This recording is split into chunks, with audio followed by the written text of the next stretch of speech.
Trump's press secretary, Karoline Leavitt, goes scorched earth on the fake news and CNN for their false reportings on the Iran-Israel war. You guys have got to check out how fired up she gets. What was low confidence intel? Can you share what other assessments are currently underway to get to the bottom of just how effective these strikes were? Yes, well, I can assure you what the CIA director said, that when we look at the entirety of the intelligence that we have to this date, it concludes that these strikes on the Iranian nuclear facilities were absolutely successful. It was a total obliteration, as the president said, and not only does our own intelligence say that, but also the Iranian foreign minister has said that. We saw Israel conclude the same thing based on their own intelligence. We also had the United Nations say that as well. So I think the only other time the United Nations, Israel, Iran, and the United States has agreed on something is that the sky is blue, but they all agree that Iran's nuclear facilities were completely demolished. And I would just like to reemphasize, you mentioned this was a low confidence preliminary intelligence assessment, and the entirety of that assessment was not leaked to the media. Only tidbits of that assessment were leaked to CNN. And we have seen this playbook run before, where you have people in the intelligence community, or perhaps on Capitol Hill, we don't know, but I believe the FBI is investigating to find out who that leaker was, because it's illegal and they should be held accountable for that, leaked bits and pieces of an intel assessment to push a false narrative. And it's to the same reporter, I will add, Natasha Bertrand of CNN, who has done this in the past. In 2020, it was Natasha Bertrand who had 51 intelligence analysts falsely lie to her, but she still put it on paper for some reason, that the Hunter Biden laptop story was Russian disinformation. We all know that's not true, right? We can all agree on that now. That was a lie from the intelligence community. Also in 2020, this same reporter, Natasha Bertrand, wrote that a top intel agency ruled out the man-made lab leak theory of the coronavirus origins. Again, the president was right about that. This reporter wrote a lie from the intelligence community to seek a narrative she wanted to prove, and guess what? We now know that's the truth. Also, in 2024, Bertrand pushed the suckers and losers hoax. She also pushed the fine people hoax, which was taking the president's words purposely out of context. And then last October, and I believe this is notable, Natasha Bertrand published an article in Politico from the intelligence agency. She said that John Ratcliffe was speaking without any evidence when he said Iran was attempting to undermine President Trump's presidential campaign. And then we, of course, found out that was absolutely true. In fact, the Biden administration declassed an intel report which said they had high confidence that Iran had done exactly what Ratcliffe alleged. They did run an influence campaign to hurt President Trump's candidacy. In fact, we know the Iranians tried to take President Trump's life.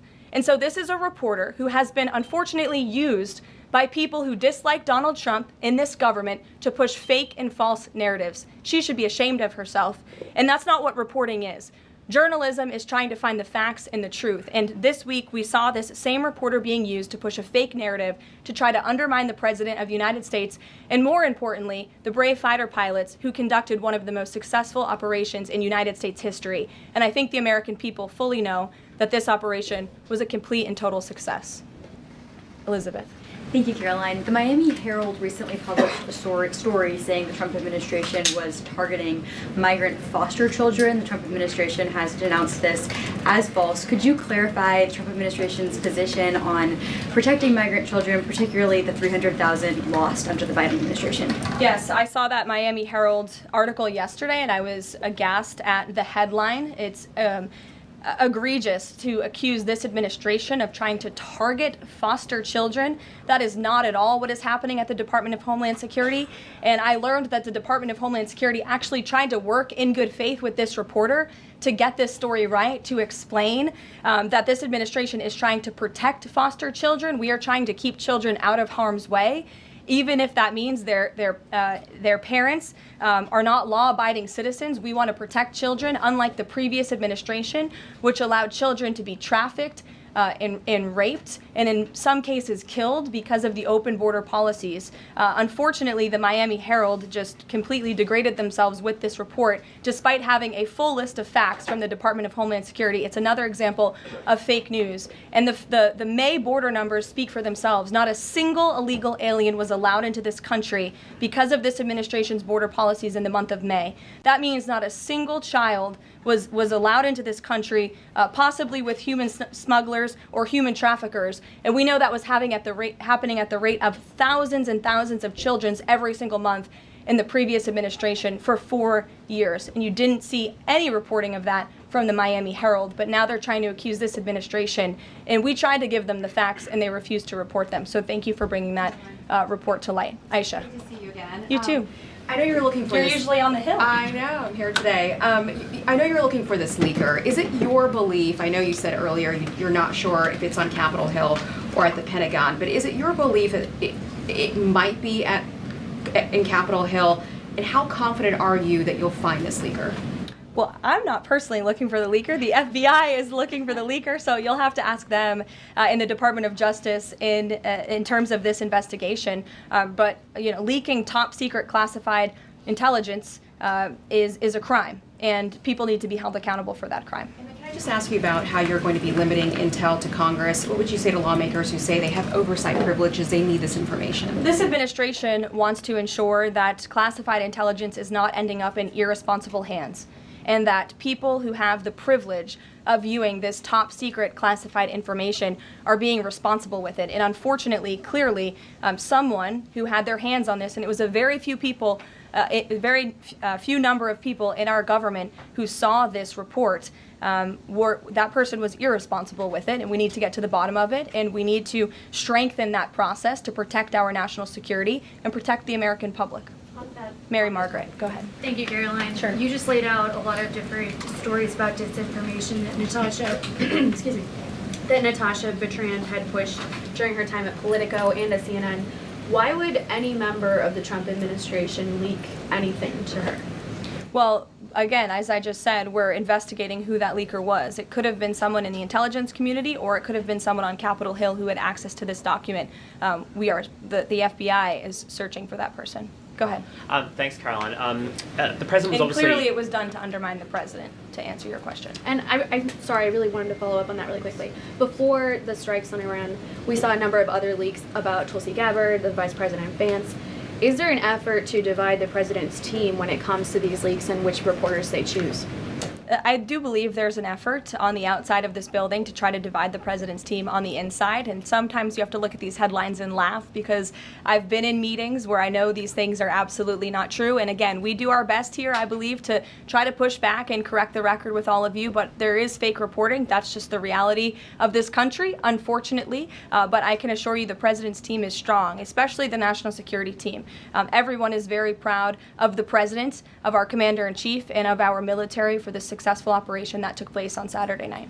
What type of question was that? Is there a concerted effort to try and disrupt Donald Trump's cabinet and his team and sow division between J.D. Vance, Tulsi Gabbard? Of course there is. From the moment that Donald Trump walked down those escalators, it was the deep state sole objective to disrupt and stop this man at whatever the cost. So if that means trying to pin the cabinet members against each other, you know that they're going to try that. But the thing is, Donald Trump is smart. He knows not to just trust anybody. They have to earn their trust. And even then, it's kind of dicey. Just look at Mike Pence in the last administration. We trusted him up until the very end when he screwed us over. But I think this time around, Donald Trump's got the right people around him. And it's not just a bunch of yes men who are going to go along with whatever that he wants to do. These people are challenging him. And if it does not make America safe, secure, or prosperous, Donald Trump wants nothing to do with it. That's his sole objective. And I found it so funny when she mentioned all the stuff that Donald Trump was right about throughout the years. It seems the only difference between a conspiracy theory and fact is 18 months. Because it seems to me that the wackos are generally right 99% of the time. Obviously very pleased with getting his NATO allies to increase defense spending. He's made the same demands of Asia-Pacific allies of the United States, including Australia, where I'm from. How does the NATO result impact negotiations with Asia-Pacific allies? Does it, for say, strengthen the president's resolve to say, well, you know, our NATO allies have done it, now you need to do it too? Yeah, I mean, look, if our allies in Europe and our NATO allies can do it, I think our allies and our friends in the Asia-Pacific region can do it as well. But as for our specific relations in those discussions, I'll let the president speak on those. And can I just ask as well, when he had to leave the G7 early, he missed out on a number of bilateral meetings that were scheduled with other world leaders, including the Prime Minister of Australia. Obviously, President Zelensky, he's managed to meet since then, but are there plans afoot to make up for those meetings with the world leaders that he missed out on? Yeah, I think many of those world leaders understood the situation happening in the Middle East and the urgency and the need for the president to get back to Washington to monitor that situation. And obviously that was the right call, considering the success of not only the operation on Saturday night, but also the ceasefire that the president has since brokered on behalf of not just our country, but the entire world, frankly. But he has made up a couple of those meetings, and he has had direct phone calls with some of those leaders he was supposed to meet with as well. Not all. Ed. Oh yeah, thanks, Karoline. So to clarify on trade, so what happens to the countries other than China on July 9th? That's a decision for the president to make, and I will let him make it. Okay, and secondly, so now that oil is just about upper $60s a barrel, when's the administration going to start refilling the Strategic Petroleum Reserve? That's, again, a decision for the president to make and our Secretary of Energy. There's no imminent plans to do that, from what I understand.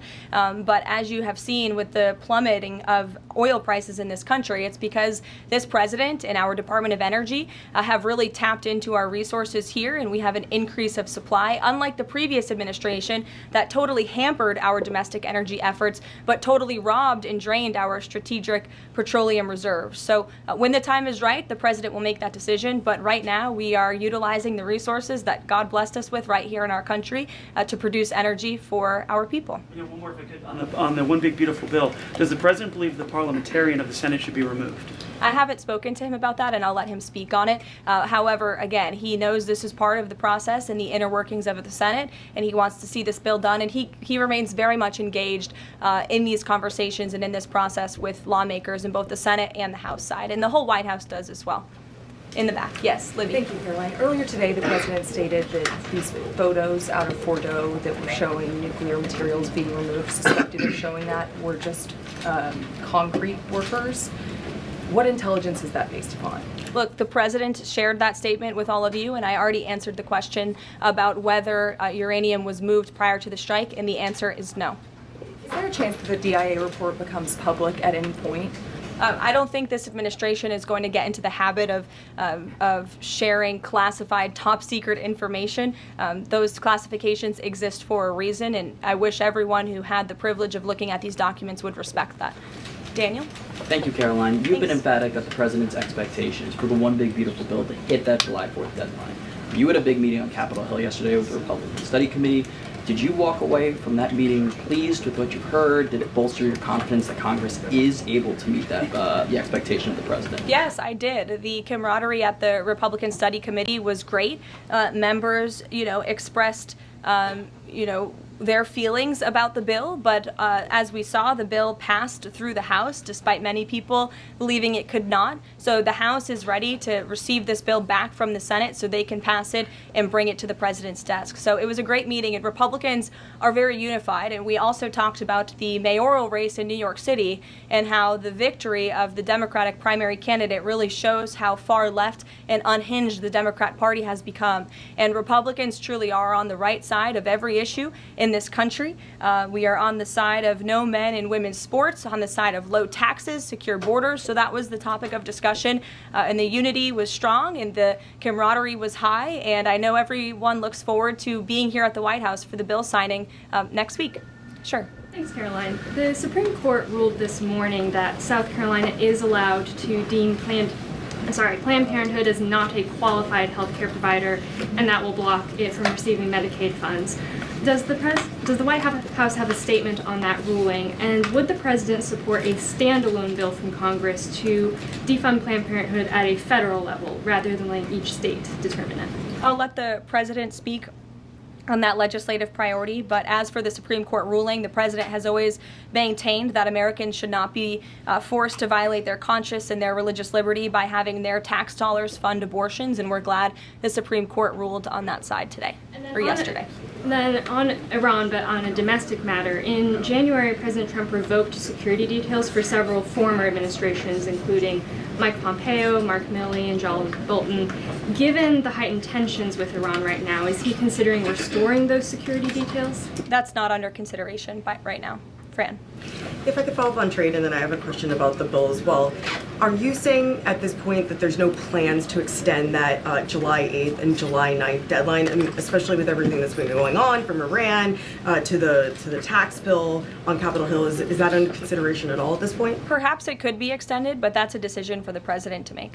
And as far as the bill itself goes, since the president has been back, what has he been doing beyond the event that he's having later today to try and get wobbly senators on board? Is he making phone calls, twisting arms? Is he having some people over to the White House? Can you tell us more about that effort? There have been meetings at the White House this week. I saw some senators rolling out of the Oval Office the other day, and the president remains on the phones talking to his friends in the Senate when necessary, and when they call, he picks up the phone.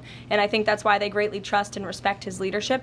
And we're having that big event later this afternoon at 4 o'clock. I would encourage you all to tune in. We're going to have some great everyday Americans who are in attendance. We'll have some tipped delivery drivers. I think we're going to have a barber from the great state of Arkansas here in attendance. We're going to have some law enforcement officers, some Border Patrol agents, and Tom Homan will be speaking as well. So the point of this event is to show the American people how this bill works for them and how there are provisions in this bill that will change their lives. Can you tell us which senators you saw rolling out of the Oval Office? I'll let the president speak on that if he wish. I don't share details about his private meetings without his permission.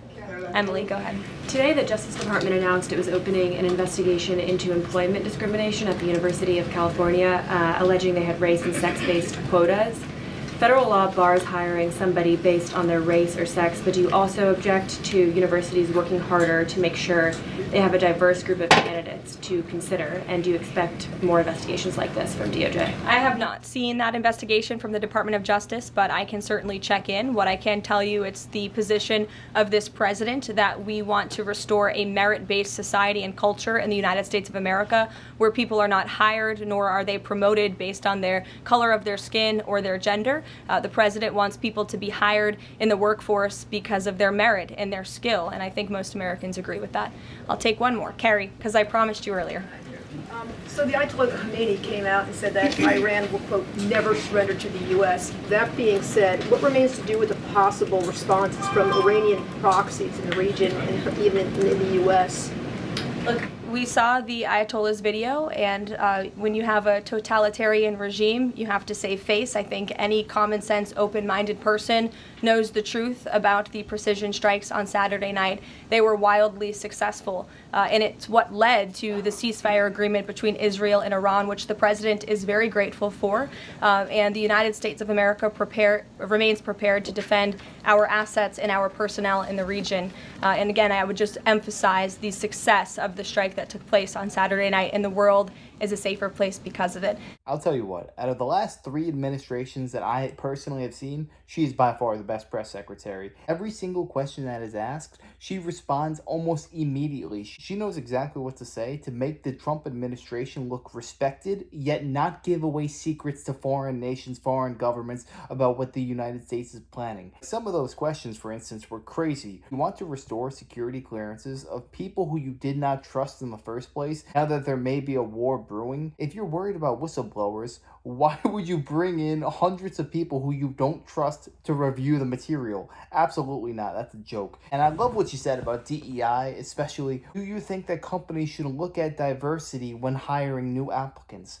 Absolutely not. That's what we ran against. We can't just say, well, we hired 10 people. We didn't hire a single Indian. Does that make any sense? Just hire the 10 best people. I don't care if they're 10 black people, 10 Indians, 10 Jamaicans, 10 people from planet Neutron or something. I don't care. Just hire the 10 best people. Bring back common sense. And I will say this regarding Iran-Israel. I was very skeptical and hesitant to get involved in a Middle Eastern war. I was very much on the side of, let's just stay out of it. Let Iran-Israel do their fighting, and we're just going to do our own thing. Clearly, I was proven wrong, because this was an absolute masterclass by Donald Trump, completely decimating underestimated Iran's nuclear capabilities, it seems that the possibility of a World War III has reduced dramatically just because of the actions of Donald Trump. So fair play to that man, because he deserves a lot of credit for that. But I really do have a genuine question. Have any of you guys ever seen a press secretary better than this girl right here? She either knows the answer, or she's going to say, you know what, I don't have the liberty to say that. That's Donald Trump's decision. I'll let him make the final call. I don't want to step on his toes and speak on his behalf right now. Whoever trained this girl did a phenomenal job. I will tell you that right now. Donald Trump really knows how to pick the people surrounding him.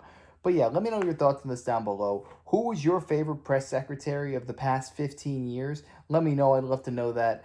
And if you enjoyed, make sure to smash that like, comment, subscribe, and wish you guys nothing but the best. Till next time.